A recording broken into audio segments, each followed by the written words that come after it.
Assalamualaikum warahmatullahi wabarakatuh.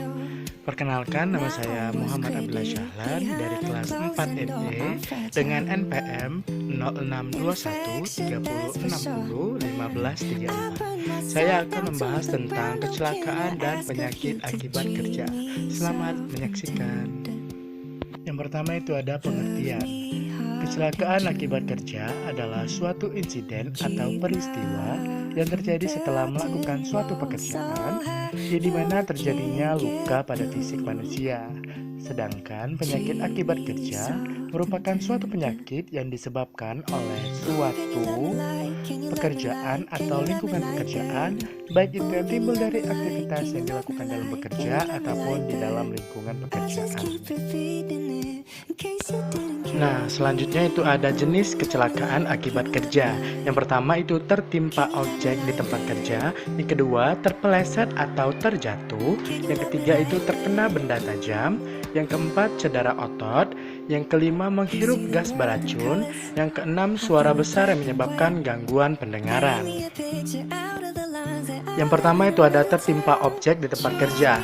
Jenis kecelakaan ini umumnya sering terjadi di pabrik atau suatu proyek yang berada di lapangan, yang dimana terdapat banyak material yang digunakan. Nah, hal ini dapat menjadi karena adanya suatu benda atau objek yang terjatuh tanpa bisa diantisipasi oleh pekerja yang berada di sana. Yang kedua itu terpeleset atau terjatuh. Terpeleset atau terjatuh di tempat kerja sering terjadi di lokasi yang tidak rata atau licin lantainya. Nah, yang dimana kecelakaan ini dapat terjadi yaitu baik di daerah pabrik maupun daerah perkantoran. Meski terkesan sepele, tetapi hal ini bisa menjadi risiko yang sangat tinggi jika terjadi pada pekerja yang berada di ketinggian. Yang ketiga yaitu terkena benda tajam. Nah, jenis kecelakaan ini umumnya itu sering terjadi pada bagian pekerjaan yang menggunakan alat mesin atau benda tajam sebagai alat operasionalnya. Yang keempat yaitu cedera otot. Cedera otot umumnya terjadi pada pekerja yang sering mengangkat beban yang berat atau yang berlebihan. Nah, area yang sering cedera adalah daerah punggung dan daerah leher. Maka itu, untuk meminimalisir hal ini, perusahaan itu harus menyiapkan suatu alat atau suatu benda yang dapat membantu pekerja tersebut agar dapat memindahkan beban dengan baik dan tidak menyebabkan cedera otot lagi. Yang kelima yaitu menghirup gas beracun. Nah, menghirup gas beracun adalah salah satu jenis kecelakaan kerja yang berhubungan dengan zat kimia.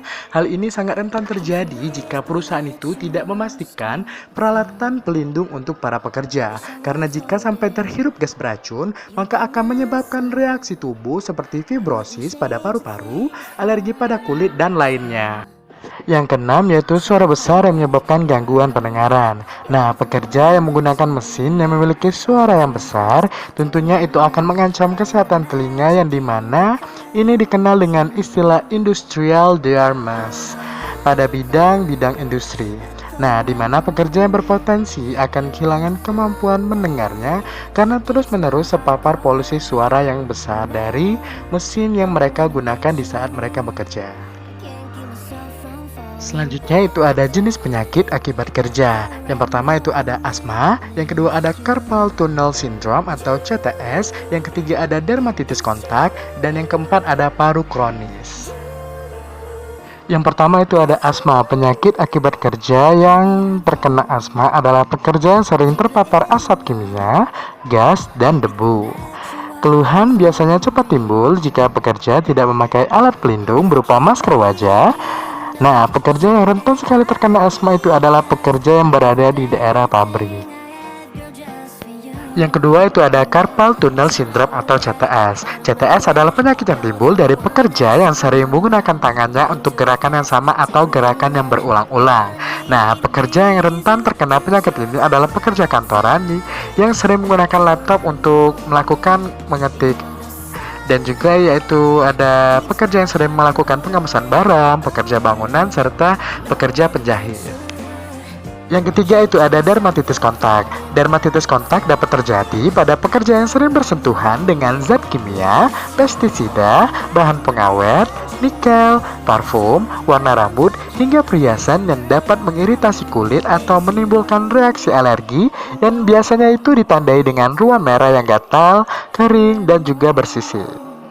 Yang keempat itu ada paru kronis. Penyakit paru kronis rentan terjadi pada pekerja yang berada di daerah tambang, yaitu baik tambang batu bara, pabrik tekstil, pabrik bahan bangunan, bengkel, ataupun pengelas.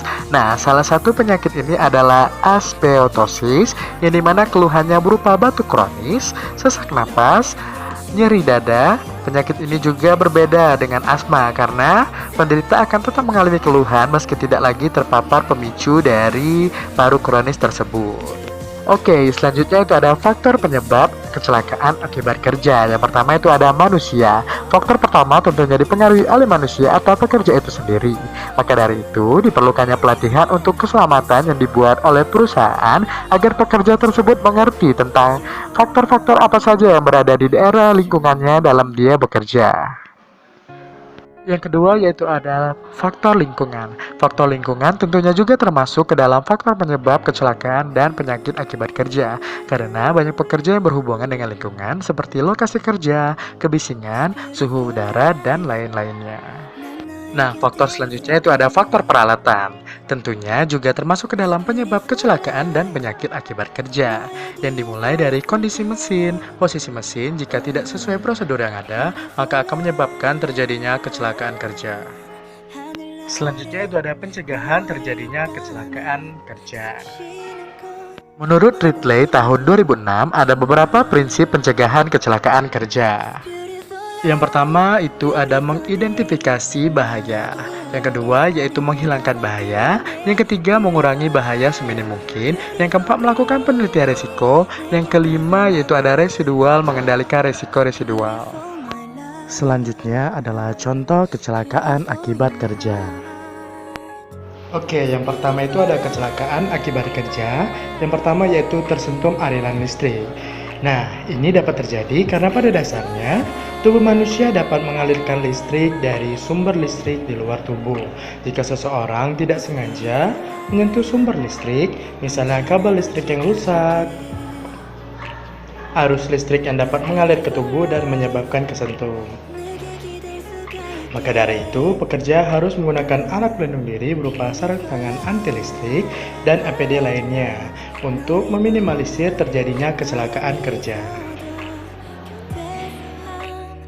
Selanjutnya yaitu ada kecelakaan akibat kerja berupa terpeleset atau terjatuh, yang dimana pekerja dapat terpeleset karena keadaan lantai yang licin, tidak rata, yang dimana hal ini sangat berbahaya jika tidak segera ditangani, karena pekerja dapat mengalami memar pada tubuh akibat terjatuh. Nah, apalagi jika bagian kepala yang terbentur terlebih dahulu, maka hal itu akan menyebabkan terjadinya pendarahan pada otak dan diperlukan operasi untuk menangani. Maka dari itu, untuk para pekerja yang sedang membawa beban dan melewati daerah yang licin agar diharapkan berhati-hati, karena itu sangat rawan sekali jika tidak segera ditangani. Terlebih lagi jika ada pekerja yang sedang membawa beban berat di tangannya dan terpeleset, maka beban tersebut dapat menimpa tubuhnya.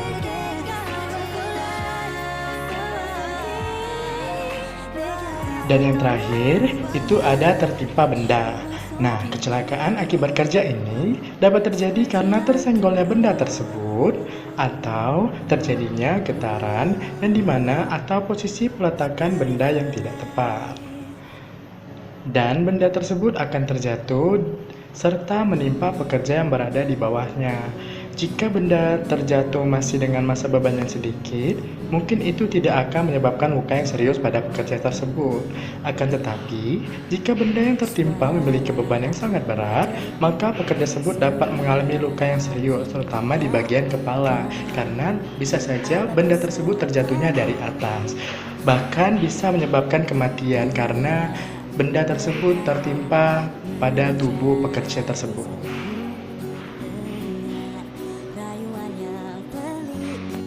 Baiklah, cukup sekian pemaparan materi yang telah saya sampaikan. Apabila terdapat kesalahan ataupun kekurangan di dalam saya menyampaikan materi tersebut, saya meminta maaf dan kepada Allah saya mohon ampun.